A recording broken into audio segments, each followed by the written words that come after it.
This is a homemade knife. I don't know if you can see it. I've used this knife quite a bit. It's got a couple of bull elk here with their antlers locked together in combat, rutting season. I've used this so much that unfortunately the wildlife scenery on there has kind of gotten a little worn, and it could use a wash, but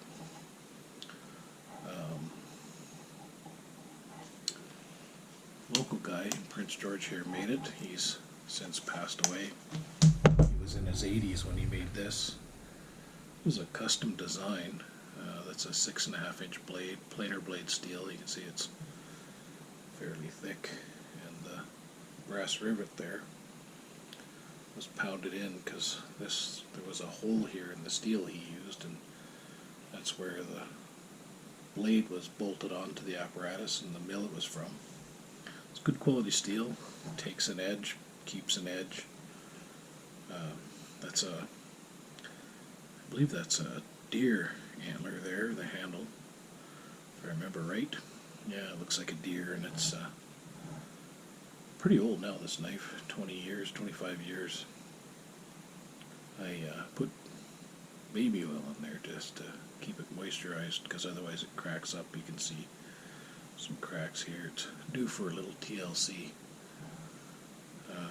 Damn good knife though, and one of my favorites really. It's kind of heavy, which is good for some things. Carrying it, you notice it's on your hip. Yeah, bet you this thing's a couple of pounds, but probably one of the nicest knives I've ever had. Ernie Kinch, he did a nice job on that. And what's interesting about that one is I had another knife that I had purchased that had a similar shape and style that I liked. So this one was kind of modeled on that, but I left Ernie have his own artistic freedom with it, and pretty happy with the finished results.